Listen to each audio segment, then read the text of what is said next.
परंतु run of Kutch में वो अपनी सेना समेत खो गया था। बाद में उसके वजीर खान ने जहां लोदी ने अतिरिक्त सैन्य सहायता यहां से भेजी थी, तो जैसे तैसे वो अपना नाम मात्र की संभवता स्थापित करके वापस आया था। तो कुल मिलाकर उसके जो सैनिक प्रतिभा है वो बहुत बेहतर नहीं थी, तो इसलिए उसने व्यवहारिक नजरिया अपनाया और छोटे साम्राज्य को ही स्वीकार किया, उसको बहुत बड़ा बनाने का प्रयास ही नहीं किया। दूसरा कि उसने देखा कि अब साम्राज्य विघटन के कगार पर था और मोहम्मद बिन तुगलक उसे एक बड़ा करवी विरासत देकर गया था। वो करवी विरासत थी विद्रोही अमीर, विक्षुब्ध उलेमा और असंतुष्ट किसान। क्योंकि उसने जो द्वाब में जो प्रबंधन किए थे, और समझ सकते हो कि क्रुद्ध सैनिक, क्योंकि सभी एलिमेंट उसके नीति से अमीर वर्ग असंतुष्ट थे, देख रहे हो। उसने उलेमाओं को जो न्याय की परिधि में लाने की कोशिश की, तो उलेमा भी आक्रोश में थे। और उसने द्वाब में जो प्रयोग किए थे, खेती प्लस उसने जो राजस्व की दर बढ़ाई थी और जिस प्रकार से उसने वहां पर भू राजस्व व्यवस्था में सुधार किया था, उसे किसान विद्रोह ऑलरेडी हो रहा था। और जो चौथा है वो है सैनिक, क्योंकि जो खुरासान के 3,70,000 सैनिकों को मुअत्तल किया गया था, तो उनमें भी आक्रोश था। अब उसने पहला काम क्या किया कि उनके विरुद्ध उसने तुष्टीकरण की नीति अपनाई। तुष्टीकरण की नीति से आशय है कि उसने अमीरों को संतुष्ट करने के लिए अमीरों के पद को वंशानुगत बना दिया। मतलब अब पद पिता से पुत्र को मिलने लगा। ये सल्तनत में किसी भी सुल्तान ने इस नीति को लागू नहीं की थी, मोहम्मद बिन तुगलक ने लागू कर दिया। सॉरी, फिरोज शाह तुगलक ने लागू कर दिया, क्योंकि वो उसने इसी में अपना समाधान ढूंढा कि हम अमीरों के आक्रोश को रोक सकते हैं। दूसरा, उसने किसानों को संतुष्ट करने के लिए जो कृषि ऋण था, क्योंकि मोहम्मद बिन तुगलक के विषय में कहा जाता है कि उसने प्रगतिशील खेती के लिए राज्य के द्वारा कृषि ऋण की व्यवस्था की थी, जिसको तकावी ऋण कहा जाता है, तकावी ऋण अथवा सोनधर। तो उसकी व्यवस्था की थी, किसानों को ऋण दिया जाता था। तो उसने सोनधर या कृषि ऋण को रद्द कर दिया। जो उसका रजिस्टर था, उस रजिस्टर को उसने डिस्ट्रॉय कर दिया तथा सोनधर अथवा कृषि ऋण को उसने रद्द कर दिया। तो यह फैक्टर भी हो गया। फिर उसने सैनिकों को संतुष्ट करने के लिए सैनिकों के पद को भी वंशानुगत बना दिया। मतलब उसने एक प्रावधान यह लाया कि अगर कोई सैनिक है तो उसका पद उसके पुत्र को मिले, अगर पुत्र नहीं है तो दामाद को मिले, अगर दामाद नहीं है तो दास को मिले। फिर उसने उलेमाओं को संतुष्ट करने के लिए, जो अब तक अलाउद्दीन खिलजी से मोहम्मद तुगलक तक विभिन्न सुल्तानों ने धर्म को राजनीति से पृथक रखने का प्रयास किया था, उसने उलेमाओं को राजनीति में भी शामिल किया और उलेमाओं को संतुष्ट करने के लिए कट्टर धार्मिक नीति अपनाई। अब कट्टर धार्मिक नीति के क्या क्या पक्ष है उसको ध्यान रखिए कि जजिया कर तो खैर सभी मुस्लिम शासक जजिया कर लगाकर शासन कर रहे थे, परंतु जो हिंदू में पुरोहित वर्ग से जुड़े होने के कारण ब्राह्मणों पर जजिया कर नहीं लगाया जाता था। फिरोज शाह तुगलक ने ब्राह्मणों पर भी जजिया कर लगाया, बल्कि इतना तक कि एक ब्राह्मण को सिर्फ इस कारण से जिंदा जला दिया कि उसने यह स्थापित करने का प्रयास किया था कि इस्लाम धर्म हिंदू धर्म से श्रेष्ठ है। सॉरी, हिंदू धर्म इस्लाम धर्म से श्रेष्ठ है। उसके बारे में कहा जाता है कि उसने महिलाओं को संतों के मजार पर जाने से पाबंदी लगा दी, क्योंकि वह शरीयत के खिलाफ था। और इतना ही नहीं, बल्कि जो उसका इतिहासकार है जिसको कहते हो शमसे सिराज अफीफ, वह लिखता है कि उसने दंड शक्ति एवं राज्य के संसाधनों का उपयोग इस्लाम के संवर्धन के लिए किया। दूर दूर से हिंदू कुलीन आते थे, इस्लाम धर्म कबूल करते थे और फिर उन्हें उच्च पद एवं इनाम दिया जाता था। तो इसका मतलब उसने दंड शक्ति और राज्य के संसाधनों का उपयोग भी धर्म के संवर्धन के लिए किया था। इस प्रकार उसने कट्टर धार्मिक नीति को प्रोत्साहन दिया। तो ये हुआ उसका तुष्टीकरण की नीति। ये जितनी चीजें हमने बताई, ये आपको प्रगतिशील दिखती है या प्रगतिहीन? प्रगतिहीन दिखती है, प्रगतिशील तो नहीं दिखती, इतना समझ रहे हो। अब जो कुछ बातें मैं कहूंगा वो प्रगतिशील है, जैसे आर्थिक वित्तीय नीति। उसने जो आर्थिक वित्तीय नीति अपनाई वो प्रगतिशील दिखेगी। जैसे वो व्यवहारिक नजरिया अपनाया और उसने जो आर्थिक सुधार के क्रम में क्या क्या किया उसको देखिए। उसने एक हिसामुद्दीन नामक विशेषज्ञ के अंतर्गत पूरी साम्राज्य के राजस्व का आकलन कराया और आकलन कराकर 6 करोड़ 75 लाख रुपए निर्धारित कर दिए। दूसरा, उसने कृषि के विकास के लिए सिंचाई के विकास पर बल दिया और इस क्रम में उसने, तुम देखोगे उसके बारे में कहा जाता है कि उसने तो 5 बड़े नहर निकलवाए। जैसे 2 नहर तो उसने 2 नहर उसने निकलवाए थे सतलज नदी से और एक निकलवाया यमुना नदी से, एक निकलवाया काली सिंध से और एक सतलज यमुना काली सिंध, एक और है ना, एक नदी से और भी ध्यान आ जाएगा। अभी सतलज यमुना मैंने मैटर में दिया है, वो ध्यान आ जाएगा, बीच में हमको नाम याद आ जाएगा, मैं बोल दूंगा। तो उसने कुल 5 तो बड़े नहर बनवाए और बड़े नहरों के अलावा उसने और छोटे नहरों भी स्थापित करवाए। इसके अलावा 150 कुएं खुदवाए। इन सब से माना जाता है दिल्ली और हरियाणा क्षेत्र में सिंचाई को प्रोत्साहन मिला और खरीफ फसलों के साथ साथ रबी फसलों की खेती भी या रबी फसलों की उपज भी बढ़ गई। क्योंकि रबी फसल जो होती है उसमें तो आप जानते ही होंगे कि उसमें वो मानसून पर निर्भर नहीं होता है, तो वहां तक कृत्रिम सिंचाई चाहिए होती है। तो रबी फसल की उपज को प्रोत्साहन मिला। बागवानी खेती के विकास के लिए उसने काम किया। उसके बारे में कहा जाता है कि उसने 1200 बगीचे लगवाए और उन बगीचों से भी राज्य की आमदनी होती थी। तो ये 3 चीजें तो यही हो गई। उसने कर व्यवस्था को सुसंगठित किया, क्योंकि इससे पहले 22 प्रकार के कर और उपकर लगते थे, जिससे लोगों पर, व्यापारियों पर या किसानों पर अत्यधिक अधिभार था। उसने सभी 22 प्रकार के कर और उपकर को समाप्त कर दिया। उसकी जगह मुस्लिम शरीयत के अनुसार पहले 4 कर निर्धारित किया, खराज, खम्स, जजिया और जकात, और फिर 5वें कर के रूप में सिंचाई कर अथवा हक ए सर्व की स्थापना की। जो 5वां कर है वो 5वें कर के रूप में सिंचाई कर अथवा हक ए सर्व है ना, दैट वाज कॉल्ड हक ए सर्व। तो सिंचाई कर के रूप में उसने 5वां कर लगाया। ओके, तो ये हुआ। अब एक क्षेत्र में भी उसका योगदान है। आपको पता होना चाहिए कि उसने 36 राजकीय कारखाने स्थापित करवाए, उसमें 12,000 दासों को लगाया और राजकीय कारखाने में उत्पादन उसके प्रयास से बढ़ गया। यह अपने आप में एक बड़ा आर्थिक प्रगतिशील कदम था। तो इतनी चीजें आप आर्थिक में हो गए। आपको थोड़ा ध्यान रखना पड़ेगा। एक, राजस्व का आकलन, दूसरा सिंचाई का विकास, तीसरा कर प्रणाली को सुसंगत बनाना, चौथा बागवानी खेती, 5वां राजकीय कारखाना। उसमें 5 हो गए। एक भूल भी जाओगे तो 4 चलेगा। अब इसके बाद उसका लोक कल्याणकारी कार्य में 4 तुमको याद रखना है, कोई ज्यादा नहीं है। उसने मुसलमानों को सहायता देने के लिए लोक कल्याणकारी कार्य पर विशेष रूप से बल दिया और राज्य को एक लोक कल्याणकारी चेहरा देने का प्रयास किया। कहा जाता है उसके इन सुधारों का उद्देश्य तो कहीं ना कहीं मुसलमानों का हित का संवर्धन करना था, परंतु कुछ क्षेत्रों में हिंदुओं को भी और गैर मुसलमानों को भी इससे फायदा मिला होगा। जैसे उसने जो राजकीय अस्पताल बनवाए, इसको दर उल शफा कहते हैं, जैसे दिल्ली में, और प्रांतीय अधिकारियों को भी उसने आदेश दिया कि आप दर उल शफा जैसे अस्पतालों का निर्माण कराएं तो सबको उपलब्ध हो जाएगा। वैसे उसने केवल मुस्लिम लड़कियों के विवाह के लिए उसके पिता को कुछ अनुदान देने की व्यवस्था की। उसको कहा गया दीवाने खैरात नामक एक विभाग को गठित किया गया और दीवाने खैरात से कहा गया कि वह मुसलमान, गरीब मुसलमानों, निर्धन मुसलमानों को पुत्री के विवाह में सहायता करे।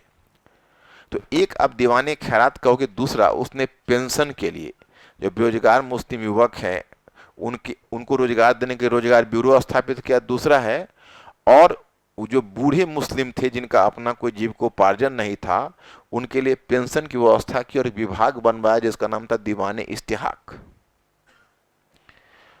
और चौथा है कि उसने राजकीय कारखाने की स्थापना की जिसे कहते हो दरुल शफा, और प्रांतीय अधिकारियों से भी कहा कि आप इस तरह के अस्पतालों का निर्माण करें। तो एक आपका हो गया तुष्टीकरण, दूसरा हो गया आर्थिक वित्तीय नीति, तीसरा हो गया लोक कल्याणकारी कर, और चौथा हो जाएगा आपका विनिर्माण कार्य और सांस्कृतिक योगदान। विनिर्माण कार्य में होगा कि उसने पहले कुछ नए स्थापत्यों का निर्माण करा और पुराने स्थापत्यों की मरम्मत कराई। जैसे शमसे सिराज अफीफ लिखता है कि उसने अनेक मकतबों, मदरसों, सड़कों का निर्माण करा है।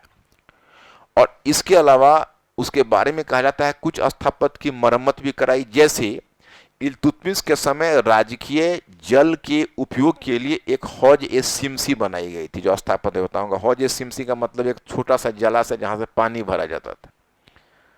और मोहम्मद और अलाउद्दीन खिलजी के समय हौज ए खास की स्थापना की गई थी, दोनों टूट गए थे तो उसकी उसने मरम्मत कराई। तो हौज ए सिमसी और हौज ए खास जैसे स्थापत्य की उसने मरम्मत भी कराई। उसने कुछ नगर स्थापित किए हैं निर्माण कार्य में। जौनपुर जौना खां के नाम पर उसी ने बनाया था। जौना खां मतलब मोहम्मद बिन तुगलक। जौनपुर, फिरोजपुर, फिरोजाबाद, फतेहाबाद, हिसार, फिरोजा। तो फिरोजपुर का ही फिरोजा, जिसको तुम फिरोज शाह कोटला कहते हो, जिसका नाम बदल के हो गया है क्या, ये भी एक मतलब ऐसा उठपटांग चीज लगती है। अरे फिरोज शाह कोटला उस समय से ऐतिहासिक है, कहा है उसका नाम बदल रहे हो, क्या उसका फायदा।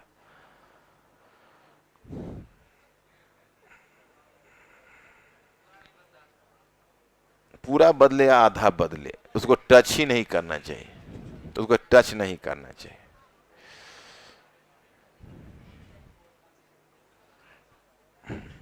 कितना दुखद बात है ये।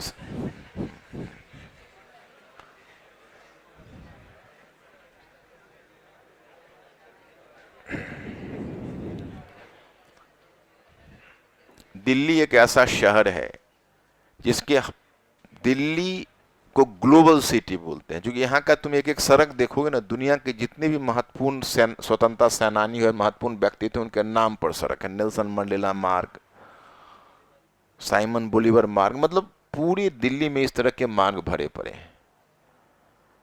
और ये तो दिल्ली एक समन्वित संस्कृति का केंद्र रहा। एक तो पार्टीशन में इसकी छवि खराब हुई क्योंकि बहुत सारे मुस्लिम जनसंख्या यहां से पलायन कर गए, तो उसकी छवि खराब हुई दिल्ली की, क्योंकि हिंदू मुस्लिम दंगे का केंद्र बन गया ये। तो उस समय जो इंडो इस्लामिक कल्चर का ये इतना ज्वलंत केंद्र था दिल्ली, उसको धराशायी कुछ तो हुआ।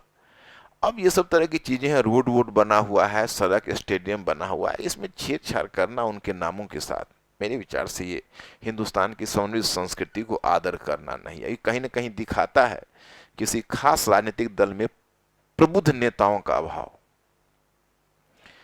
यह मैं नहीं समझता हूं कि जिसको इतिहास की समझ होगी ऐसा काम करेगा ही नहीं। आप क्या करोगे, आपको नाम जो जितना चाहोगे एक रात में आप पूरा नाम बदल दे सकते हो, लेकिन उससे जो एक दिमाग में जो एक सेपरेशन का कॉन्शसनेस आएगा या सेकेंड क्लास सिटीजन की फीलिंग आएगी, उसको कैसे रोक दोगे आप। इसी चीज को दूर करने के लिए तो किया जाता है कि भैया इसमें तुम भी उतना ही हो जितना हम हैं, ये हमारी तुम्हारी समान धरोहर है, ये विश्वास दिलाने की कोशिश की जाती है। उसके दिमाग में अगर ये बात आप भरोगे कि नहीं तुम्हारी धरोहर नहीं है, ये हमारी है, तो ये तो और इसमें इसे मिलना क्या है, इससे फायदा क्या होना है। आपको अगर बनाना है तो मॉडर्न बनाइए ना, वो लॉयर, वो मॉडर्न लॉयर। अब बीजेपी के एक बड़ा ही प्रबुद्ध नेता गुजरे हैं, उनके ज्ञान उनकी समझ का सम्मान होना चाहिए। उसके लिए आप कोई उनके नाम पर कोई बहुत लॉ कॉलेज बना दीजिए, लॉ यूनिवर्सिटी बना दीजिए। इंडिया में बहुत बड़े लॉयर थे, ऑल इंडिया रैंक। तो यही चीज एपीजे अब्दुल कलाम के साथ हुआ।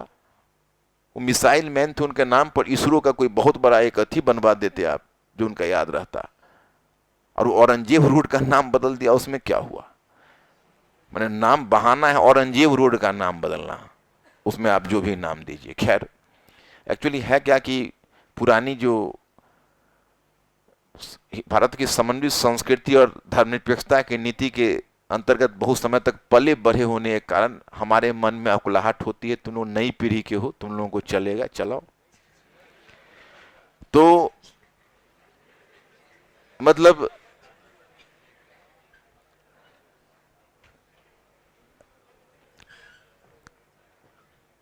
अब निर्माण कार्य के बाद उसकी जो दो तीन चार चीजें तुम देख रहे हो, जैसे सांस्कृतिक योगदान भी, अब वो है तो एक स्टॉन्च मुस्लिम, और इस्लाम में संगीत पर पाबंदी है, फिर भी उसने संगीत का संवर्धन किया है। एक तो वह गायकों को भी अपने दरबार में संरक्षण देता है, और 300 संस्कृत ग्रंथों जो नगरकोट अभियान से जो आया है उसको उसने फारसी में अनुवाद करा कि उसका नाम दिया दलालाती फिरोज शाही।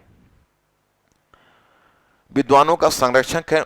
उसके दरबार में बर्नी विद्वान था, हालांकि वो अधिक समय तक तो नहीं रहा क्योंकि उसको निष्कासित कर दिया उसने, क्योंकि वह मोहम्मद तुगलक के विषय में बहुत अनाप शनाप लिखा। तो इस बात से उसको कष्ट हुआ, क्योंकि वो मोहम्मद तुगलक के प्रति वफादार रहा था। ऐसा नहीं कि आउटगोइंग किंग को इसकी तो तारीफ करने के लिए बर्नी तैयार ही था, क्योंकि एक धार्मिक रूप से रूढ़िवादी था, लेकिन उसको चिढ़ थी मोहम्मद बिन तुगलक से, तो उसके बारे में बहुत उल्टा सुल्टा वो लिख रहा था। तो इसने उसको वंचित कर दिया, कुछ समय जेल में भी डाला था, फिर उसको निकाल के उसको फिर अलग कर दिया। तो वही बर्नी जो है वो बहुत ऑर्फन्ड हो गया, परित्यक्त हो गया था, सत्ता के सुख से वंचित हो गया था वो तब। लेकिन उसका दरबार में एक लंबे समय तक लिखा है, वो है शम्स सिराज अफीफ। अब आप लोगों को पता होना चाहिए तारीख फिरोज शाही दो है, एक तारीख फिरोज शाही बर्नी ने लिखी है, दूसरी लिखी है अफीफ ने। तो ये इसका ओवरऑल अचीवमेंट है, मेरे बुकलेट में लिखा हुआ है, आपने पढ़ा है उसको। तो आप लोग एक सुझाव दीजिए हमें, और वो आप लोगों के हक में जो ज्यादा है। मैं ऐसा देखता हूं कि आप लोग फैलते तो बहुत हो, लेकिन सिकुड़ नहीं पाते हो। जैसे लिखने के क्रम में क्या होता है कि मैं देखता हूं कि जितना क्वेश्चन, मैं इसलिए तुमसे पूछ रहा हूं कि मैंने क्या कहा कि तुम हमसे सीखते हो कुछ, हम भी तुमसे सीखते हैं। हम तुमसे ये सीखते हैं कि तुमको कितना उपयोगी बनाया जाए और तुम उसको लिख सको। समझ रहे हो कि नहीं? तो जैसे हमने बुकलेट में उसका सारा तुष्टिकरण की नीति, ये नीति, ये नीति, ये नीति, सारी नीति चारों पांच दे दिए। तो एक रास्ता है कि उन सब के बारे में आपको लिखा दूं, फिर दूसरा रास्ता है कि उन सबको सेगमेंटेड करके क्वेश्चन बना दूं, और क्वेश्चन के फॉर्मेट में वो सब आएगा, लेकिन कहीं ना कहीं क्वेश्चन के फॉर्मेट में आएगा। क्या बोलते हो? नहीं, कुछ कुछ तुम लोग सुझाव दे। देखो मेरा इस बदलाव को देखो, चूंकि बुकलेट में है। अब अगर तुम लोग ये सोचो कि क्लास में मैं दोबारा फिर कलम से लिखूंगा तो याद रहेगा, तो वो भी काम कर देता हूं, तो होगा क्वेश्चन डिस्कस कर लेंगे। फिर एक है कि क्वेश्चन सामने रखते हुए क्वेश्चन के पैटर्न में सबको ढाल कर लिखवा देंगे, तो मेरे विचार से दोहरा फायदा होगा। एक तो डेटा भी तुम्हारे पास चला आएगा, और दूसरा कैसे डेटा को टेकल किया जाता है वो भी जानकारी मिल जाएगी। मुझे लगता है कि दूसरी वाली विधि ज्यादा सही रहेगी। तुम लोग ये क्या राय है ना? हाँ? दोनों फायदा मतलब पहला कि दूसरा? हाँ हाँ। तो आप नीचे ब्रेक दीजिए, और ब्रेक देकर लिखिए। हाँ, हेडिंग लिखिए। हाँ हाँ हाँ हाँ। हेडिंग दीजिएगा फिरोज शाह तुगलक। फिरोज शाह तुगलक, फिरोज शाह तुगलक।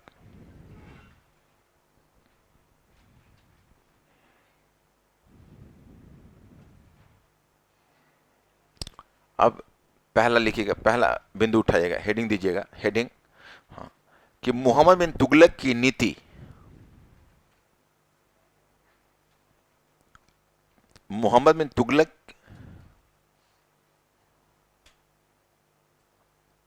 ऐसा करो, थोड़ा सा कस दे रहा हूं, सॉरी, उसको कट करो। तो एक इससे पहले भी चीज याद आ गई, इसको मैं हाँ, मैं तुम्हारी भलाई के लिए ही कट करवा रहा हूं, कट करो। हाँ हाँ, लिखो, लिखिए।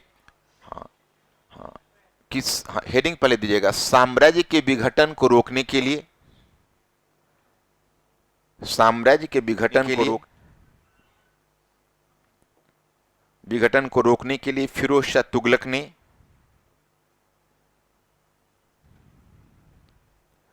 फिरोज शाह तुगलक ने कौन से कदम उठाए थे?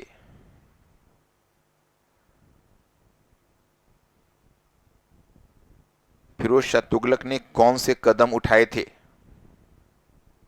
प्रश्नवाचक चिन्ह डाल दीजिए, डैश देकर लिखिए। हाँ हाँ हाँ हाँ, नीचे उत्तर का फॉर्मेट बनाइए। हाँ, अब लंबा तो आप लोग छोटा लंबा कर लोगे क्या, उसमें कोई दिक्कत तो नहीं। हाँ, डायरेक्शन मिल जाएगा तो हो जाएगा। अब यहां पर देखो, मैं दो ही चीज आपको बता रहा हूं। अब साम्राज्य के विघटन को रोकने के लिए तीन चीजें बता रहा हूं। एक चीज बता रहा हूं, एक चीज निकलेगा कि उसने साम्राज्य के प्रति व्यावहारिक नजरिया अपनाते हुए खोए हुए क्षेत्रों को जीतने का प्रयास नहीं किया। दूसरा बताऊंगा कि उसने विभिन्न विक्षुब्ध वर्गों को संतुष्ट करने का प्रयास किया। और तीसरा बताऊंगा कि उसने राज्य को एक ठोस आर्थिक आधार देने के लिए आर्थिक और वित्तीय सुधार की। तो ये तीनों इसमें आ जाएगा। मैंने हर नीतियां हर जगह नहीं आएगी। जैसे मैं सारी नीतियां एक जगह लिखवा दूंगा तो क्वेश्चन वाले में तुमको पंगा ये पड़ेगा कि क्या लिखूं और क्या छोड़ूं। समझ रहे हो कि नहीं? अब 4-5 एस्पेक्ट जो मैंने डिस्कस किया वो आना है, तो किसी क्वेश्चन में 1-2 आ जाएगा, किसी क्वेश्चन में दूसरा 2-3 आ जाएगा। तो एस्पेक्ट तो तुम सभी जानोगे, इसके साथ यह भी जान जाओगे कि एस्पेक्ट का इस्तेमाल हर जगह सारे एस्पेक्ट का नहीं होगा, कहीं किसी का होगा तो कहीं किसी का होगा। ओके, तो अब लिखना हाँ कि निम्नलिखित कदम उठाए। इंट्रोडक्शन वगैरह नहीं देता हूं, चलेगा ना? हाँ हाँ हाँ, इंट्रोडक्शन खुद ढूंढ लेना। अब उतनी अकल तो हो ही गई होगी क्या? निम्नलिखित कदम उठाए, डैश दे दो, पॉइंट फर्स्ट दो, पॉइंट फर्स्ट। हाँ, कि उसने एक व्यावहारिक दृष्टिकोण अपनाते हुए, एक व्यावहारिक दृष्टिकोण अपनाते हुए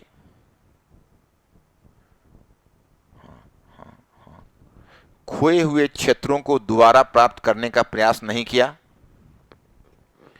खोए हुए क्षेत्रों को दोबारा प्राप्त करने का प्रयास नहीं किया।